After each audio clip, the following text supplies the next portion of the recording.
The day federal agents walked into her office at exactly 9:17 a.m., she was still telling everyone I was just bitter, just dramatic, just someone who didn't understand how money works. But what she didn't realize was that the same trust she used to quietly move everything out of my reach had already been flagged, traced, and handed over. And by the time they opened those folders in front of her, there was nowhere left to hide, no version of the story she could twist. No one left willing to protect her. And now she's sitting in a cell waiting for sentencing while I'm finally free. And my name is Marin Hale, and this is the revenge they never saw coming. Chapter 1. I knew something was off before I even turned off the engine. It was one of those October nights in Fairfield County where the cold creeps in quietly, not sharp, just enough to make you aware of your breath when you step outside. The Voss house sat at the end of the driveway like it always did, all glass and stone and quiet, controlled wealth. I had been there enough times that it no longer impressed me, but that night I hesitated before getting out of the car. Not fear, not nerves, just a feeling that something had already shifted without me. Diane Mercer opened the door before I knocked. She didn't smile, she didn't hug me. Her eyes moved over me slowly, not obvious enough to call rude, but deliberate enough that I felt it. "Marin," she said softly, "you always keep things very understated." I smiled, because that's what you do. I like being comfortable. "Of course," she replied, glancing briefly at Leela. "Everyone should know where they fit." I laughed lightly, like it was harmless, like I understood the tone. I didn't. Leela stepped past me into the house without touching my arm. She used to do that, a small automatic gesture, like checking in. That night, she didn't even look back. That was the first moment something didn't line up. Inside, everything looked the same, clean, minimal, expensive in a way that didn't need to show itself.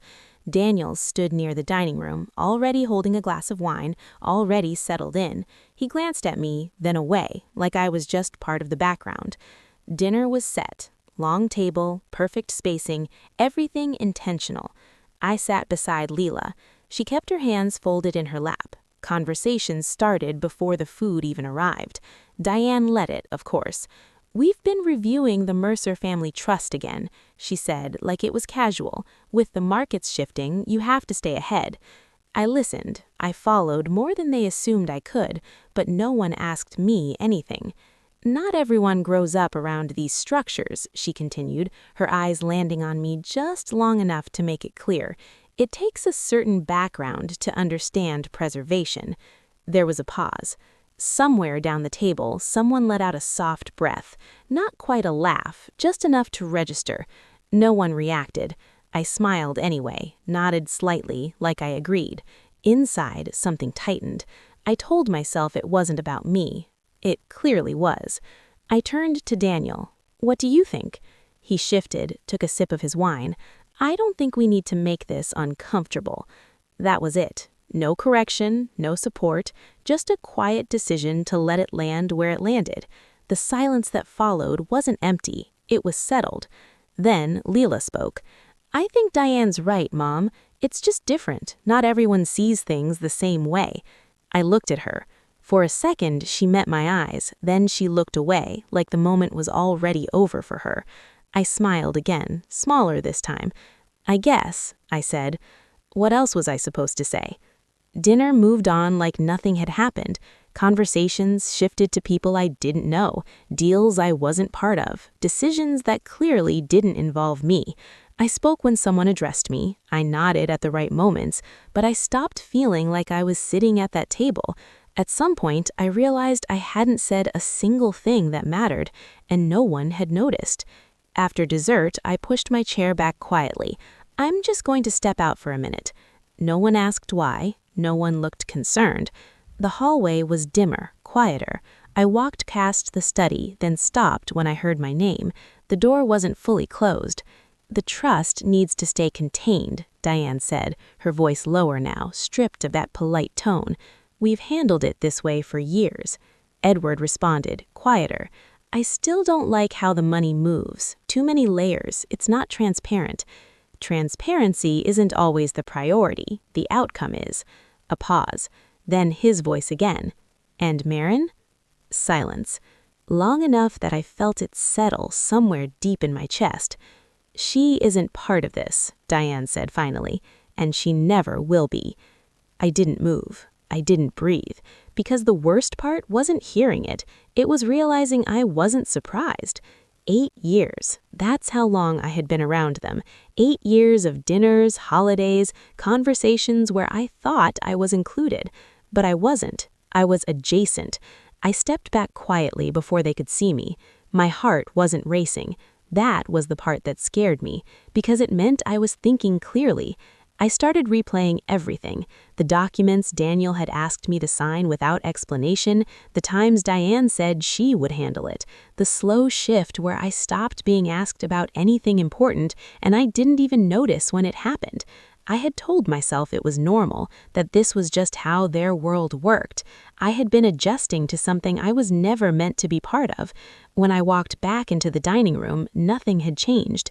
Leela was laughing softly at something Diane said. Daniel stood behind his mother, one hand resting on the back of her chair, like that was where he naturally belonged. No one looked up right away. No one noticed I had been gone longer than a minute. I stood there for a second, just watching. And that was when it settled. Not like a realization, more like something clicking into place. I wasn't being pushed out. That part had already happened. I just hadn't seen it yet. And the worst part wasn't Diane, wasn't Daniel, it wasn't even the money. It was that I had spent years believing I was building a life with people who had already decided I didn't belong in it. And somehow, without me even noticing when it started, the person who learned that lesson the fastest was my own daughter. Chapter 2. She walked ahead of me like I was no longer part of the same night. The drive home felt longer than usual, even though the roads were empty. Claire sat beside me, her body angled slightly toward the window, phone in her hand. The light from the screen reflected faintly in her eyes. She used to fill these drives with small stories, things that did not matter until they stopped happening. I waited. She did not say a word. "Did you enjoy dinner?" I asked finally. "It was fine," she said without looking up. Fine. That word stayed with me longer than anything else. When we got home, she stepped out before I had even turned off the engine. No pause, no glance, just movement. Inside, she went straight upstairs. No goodnight, no habit left. I stood in the kitchen for a minute, keys still in my hand, trying to understand when something so simple had disappeared. The next morning, it became harder to ignore. Claire was already at the table when I walked in. She had her laptop open, typing, focused in a way I had not seen before. "Diane thinks I should start building connections now," she said, almost casually. "It is about positioning yourself early." I poured my coffee slowly. "Since when do you talk like that?" She looked up, calm. "It makes sense. You're 17. That does not mean I should wait." The words were not hers, or maybe they were now. I sat across from her. "You do not have to grow up this fast." She held my gaze, steady, almost patient. "Mom, you don't really understand how this world works." There it was again, not an argument, a conclusion. I nodded once, even though something in me tightened. "Maybe I do not," I said. She went back to typing. Conversation over. Later that afternoon, I heard her in the living room. Her voice was lower, softer, but I recognized the name immediately. Diane. I stopped in the hallway without thinking. "I understand," Claire said. "No, she does not need to know. I can handle it." A small pause. Then she laughed, quiet, comfortable. I stepped back before she could see me. I did not need to hear anything else. That was when it stopped feeling like a phase. It felt intentional. By the end of the week, Ethan had changed too. He stayed later at work, took calls in other rooms, answered questions with half sentences that went nowhere. One night, I asked him directly, "Are you going to tell me what is happening?" He let out a slow breath. "I just don't want to be in the middle of this." "You are not in the middle," I said. "You are choosing where to stand." He shook his head. "It's not like that." "Then explain it to me." He looked at me for a moment, then away. "I don't think you would see it the same way." That was his answer. The distance settled in quietly after that. At the end of November, Diane invited us over again. "Just family," she said. Claire was already getting ready before I mentioned it. I stood in her doorway, watching her fix her hair, choosing something sharper, more polished. "You look different," I said. She smiled slightly. "Diane says presentation matters." Of course she does. Dinner started the same way. Controlled, measured, but there was something underneath it this time. Direction. Halfway through the meal, Diane set her glass down.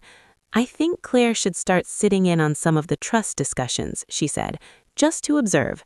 I felt it immediately. "She's 17, I said. "That is exactly why it matters," Diane replied. "This is when you shape perspective." I looked at Ethan. He said nothing. Then I turned to Claire. "What do you think?" She hesitated, just long enough to pretend she was considering. Then she said, "I think Diane understands this better." A soft sound came from further down the table. Not quite a laugh, just enough. I felt the heat rise in my chest, but I kept my voice steady. "I am still your mother," I said. Claire looked at me, not unkind, just certain. "I know, but she's helping me think bigger." The room went still. No one corrected her. No one stepped in. Diane reached for her glass again, calm, composed, like everything was unfolding exactly as expected. I sat there, realizing something I hadn't wanted to say out loud. This was not about guidance. This was replacement. Dinner continued. Conversations moved on. No one addressed what had just happened. I stopped trying to follow, because I understood now. This was not a discussion I was meant to be part of. Back home, the silence felt heavier. Claire went upstairs without a word. Ethan stayed in the living room, scrolling for something on his phone. I stood in the doorway for a second. "When did this start?" I asked. He didn't look up. "It's been building for a while." "And you didn't think to tell me?" He rubbed his forehead. "I thought it would settle." "It's not settling," I said quietly.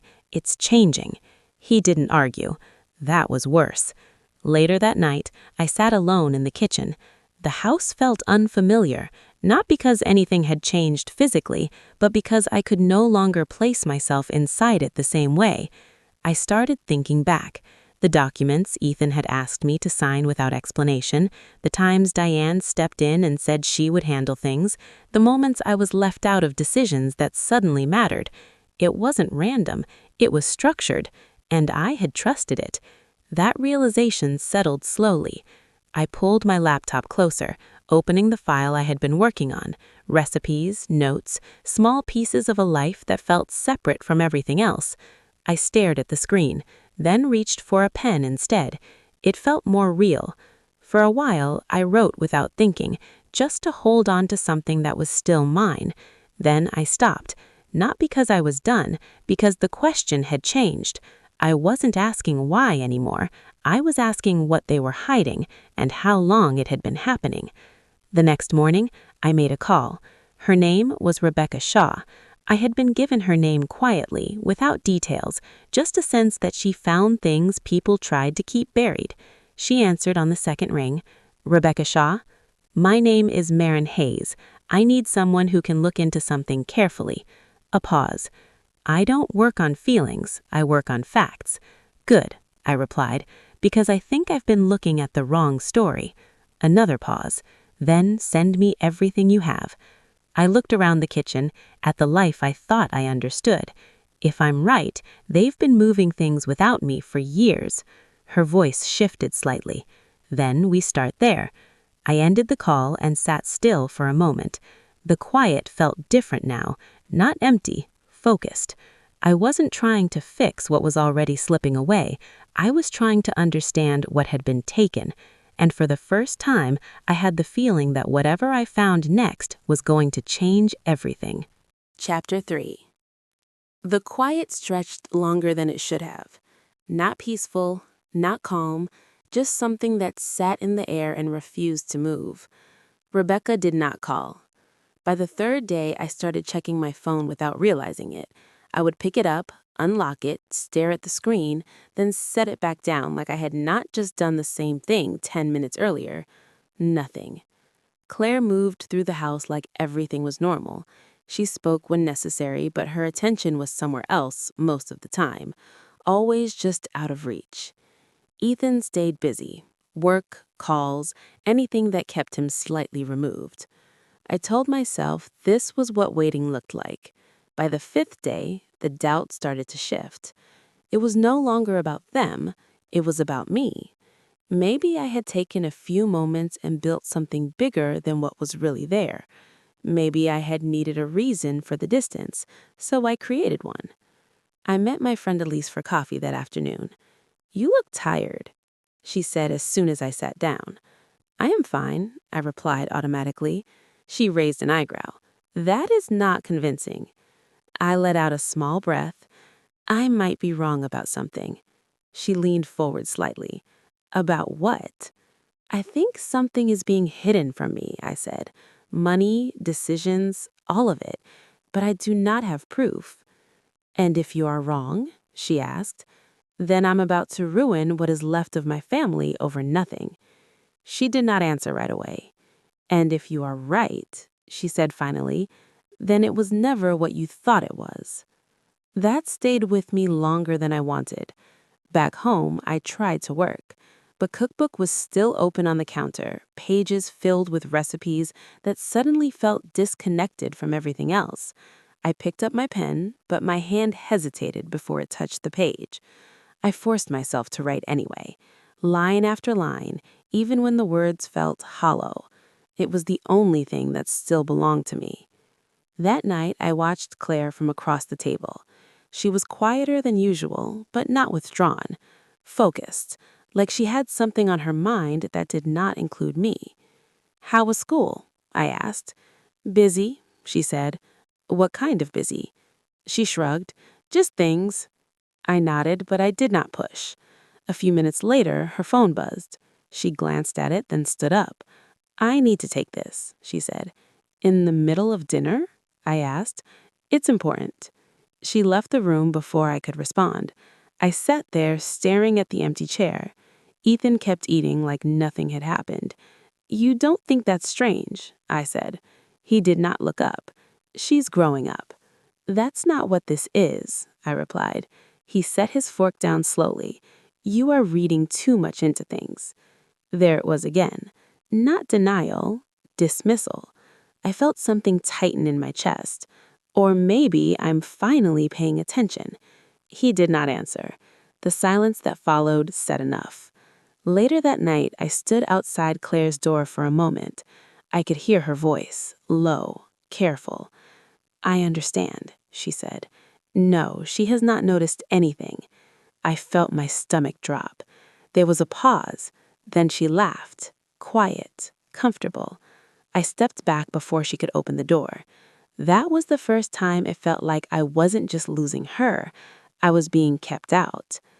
By the 9th day, I was exhausted, not from lack of sleep, even though that was part of it, from the constant questioning, from trying to hold on to something that refused to become clear.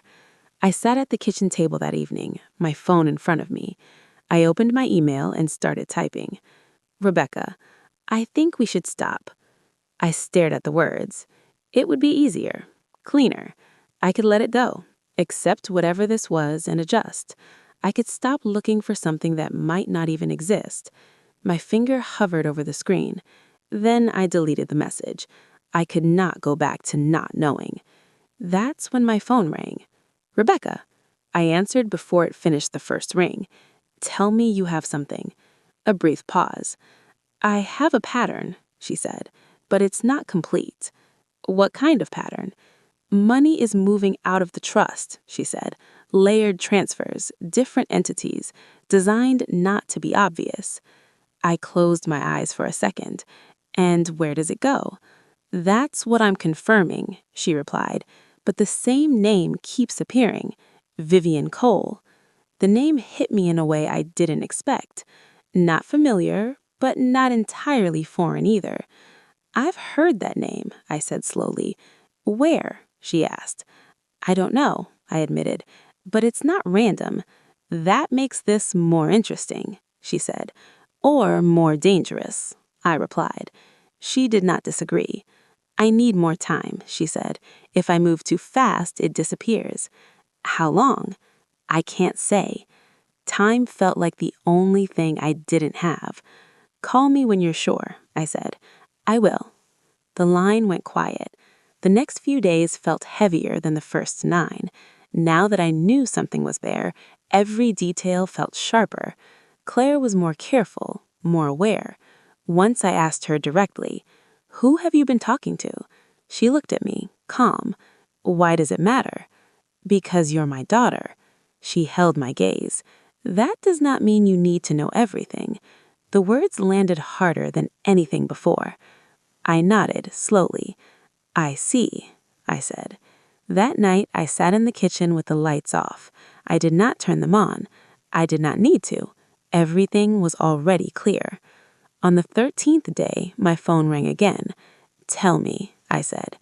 "This is not a mistake," Rebecca said. "It's structured, repeated, intentional." I did not speak. The money is being routed through multiple layers, then redirected into accounts tied to Vivian Cole. I let that settle. Do we have enough? Enough to begin, not enough to finish. I leaned back in my chair. Every doubt I had held on to over the past 2 weeks disappeared in a way that felt almost quiet. I had not been imagining it. "You understand what this means," she said. "I do." And I did.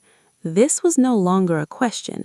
It was a system, something built carefully, something that had been running long before I noticed. I ended the call and sat there staring at nothing. The house was silent, but it no longer felt uncertain. It felt exposed. And for the first time, I had the sense that whatever they were doing, they were not just hiding it, they were protecting it from exactly someone like me. Chapter 4. I did not raise my voice. That still seemed to bother them more than anything I could have said. The room looked the same as always. Same long table, same polished surface that used to make me feel like I had to sit a certain way, speak a certain way, exist in a way that did not take up too much space. That version of me was gone. Rebecca placed a slim folder in front of Diane, then another one, then a third. No drama, no buildup, just quiet, deliberate movement. "We've filed," she said. Diane did not touch the folders right away. She looked at me first, like she was trying to measure how far I was willing to go. "You're making a mistake," she said. Her tone was calm, but it no longer felt controlled. "I already made the mistake," I said. I ignored it. Rebecca opened the first folder and turned it toward Diane. "Civil filing, breach of fiduciary duty, financial misappropriation. Supporting documentation is attached and already submitted." Claire shifted in her seat. Ethan exhaled slowly. Diane finally looked down. She flipped through the pages once, fast, like she expected it to fall apart if she moved quickly enough. It did not. "This won't hold," she said. "Structures like this are protected." Rebecca slid her phone across the table. "That's the bank's compliance notice," she said. "Temporary freeze on 3 accounts pending investigation." The silence that followed was heavier. Claire leaned forward. "What accounts?" Rebecca didn't look at her. "The ones tied to Vivian Cole." Diane's hand paused mid-page. "You had no right to trigger that," Diane said. "I didn't," Rebecca replied. "The filings did." I watched Diane closely. For years, she had controlled every room she walked into. She knew how to redirect, how to make people question what they saw. Now, she was running out of space. "This is premature," she said. "You could have handled this privately." I almost smiled. "It was handled privately," I said, "for 8 years. Claire looked at me, sharper this time. "You're blowing this up over something you don't fully understand," she said. I held her gaze. "Then explain it," I said. "Explain where the money went." She opened her mouth. Nothing came out. Rebecca slid one more document forward. Subpoenas are being prepared for all intermediary entities, she said, including the advisory firm listed in your tax filing. Ethan looked up. Wait, he said quietly. That firm. He stopped. Too late. I turned toward him. You knew, I said. His face tightened. I didn't know everything, he said quickly. I saw transfers. I thought it was structured planning. By who? I asked. He didn't answer. He didn't need to. Claire leaned back slowly, her expression changing. You should have said something, she said to Ethan. He let out a short laugh. And say what? That your mother was moving money through shell companies? You would have believed me? Claire didn't respond. Diane closed the folder. Carefully. This is getting out of hand, she said. We can resolve this without dragging everyone through unnecessary damage. I shook my head. It's already damage. Now it's visible. Rebecca's phone buzzed again. She glanced at it, then angled it slightly toward me. Secondary review initiated. 2 additional accounts flagged. Another notification came through. 1 account had already been locked permanently. Diane stood up. Not abruptly, but not steady either. She's made your point, she said. I haven't, I replied. Not yet. She looked at me, and for the first time I saw it clearly. Not control. Fear. You think this ends well for you? She asked. I leaned back slightly. It already has, I said. That confused her, because this was never about winning the way she understood it. It was about ending something. The meeting broke without agreement. It didn't matter. By the time we left, it was already moving beyond that room. By the next morning, one of Diane's long-standing partnerships had issued a pause notice. Then another, then another. Quiet, steady. Claire called me that afternoon. I let it ring once before answering. What are you doing? She asked. Her voice was tight. I'm letting it happen, I said. You're destroying everything, she said. I looked out the window. No, I said. I'm stopping pretending it wasn't already broken. She was quiet. You could have told me, she said. I tried. Another silence. Different this time. I didn't want to see it, she admitted. I know, I said. But there was something else now. Claire knew more than she admitted. That sat between us, unspoken. That was the end of that conversation. That night, I sat alone in the same house that used to feel too full of other people's expectations. It felt different now. Quieter. Clear. For years, I thought revenge would feel louder, bigger, like something that needed to be seen to matter. It didn't. It felt like this. Like removing something that didn't belong and realizing how much space it had been taking. I wasn't angry. Not anymore. I wasn't even satisfied in the way I thought I would be.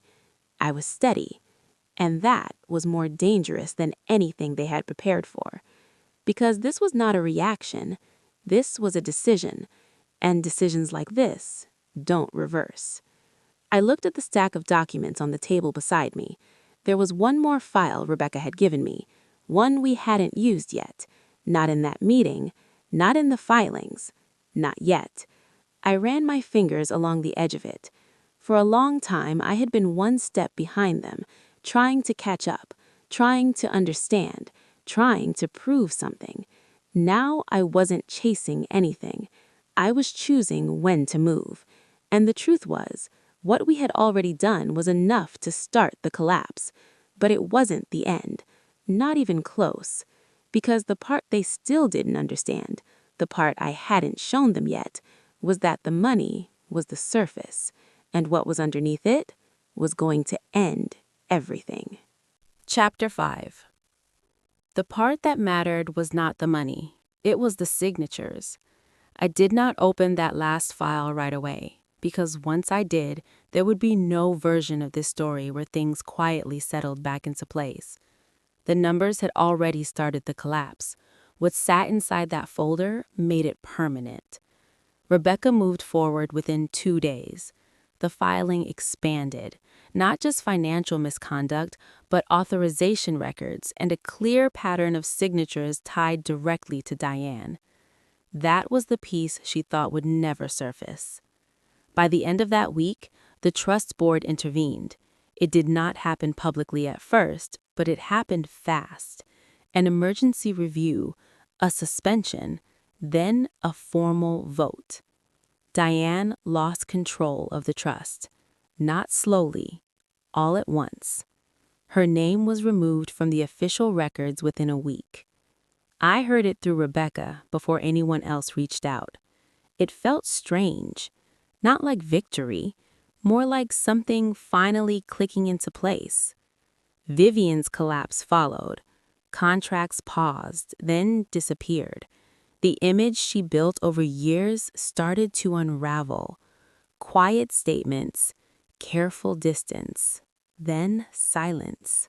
She lost everything in pieces, the kind of loss that does not need headlines to be real. The family stopped gathering, stopped pretending. The house felt different the last time I stepped into it. Not tense, just empty in a way that made it clear nothing was holding it together anymore. I did not stay. There was nothing there for me. Graham found me a few days later. We met at a small coffee shop between where we used to live and where I had moved. He looked worn, not older, just aware. "I didn't know," he said. I nodded. "I know," I said, "and you chose not to know." He looked down. "I thought it was easier," he said. "It usually is," I replied. He let out a slow breath. "I never thought it would end like this." I held his gaze. "It didn't end," I said. "It revealed what was already there." That stayed with him. "I lost you," he said quietly. I nodded. Yes. There was no anger left. We sat there for a while without trying to fix anything. There was nothing to fix. When we stood up, he hesitated. I didn't. And that was how it ended. Not loud, but final. Paloma came to see me in March. She knocked softly. I opened the door and stepped aside. She walked in slowly, looking around my kitchen. Smaller, simpler, real. "Mom," she said. "Come in," I replied. She set her bag down and stood there. "I thought Diane was always right," she said. I stayed quiet. "She always sounded sure," she continued, "and I thought that meant she had to be." I leaned against the counter. "That's easy to believe," I said. She looked at me. "I'm sorry," she said. "I should have listened to you sooner." I let that settle. "Who did you believe?" I asked. She swallowed. "The person who sounded the most certain." I nodded. "And you?" she asked. "I asked questions," I said. She frowned slightly. "I thought that meant you weren't sure." "It means I wanted to be honest," I said. We stood there in the quiet. No instant fix, just something real starting again. "Can I help with dinner?" she asked. I gave a small nod. "Yeah." We cooked together that night, a recipe from the cookbook I had been working on for years. We moved slowly through it, measuring, chopping, adjusting, talking when it felt natural, letting silence sit when it didn't. It wasn't perfect. It didn't need to be. The book was finished in May. I held the first printed copy and felt something settle. It wasn't a bestseller, but it was mine. Every page, every choice. For the first time, I wasn't trying to prove anything. I wasn't trying to be seen a certain way. I was just there, living a life that felt like it belonged to me. The fallout didn't disappear. It just stopped defining me. Their names still came up sometimes, always differently now, less certain, less untouchable. That was enough. I didn't need to watch it anymore. I had already stepped out. One evening, Paloma sat across from me. "Do you regret it?" she asked. I thought about what it cost, about what it gave back. "No," I said. "Not even a little?" I shook my head. "I regret waiting as long as I did." She nodded. We sat there in a quiet that felt earned. I didn't get everything back. Not the years, not the life I thought I had, but I got something better. I got clarity. I got choice. I got myself back. And that was enough. If you have ever been dismissed or made to feel small in a room that expected you to stay quiet, ask yourself something simple.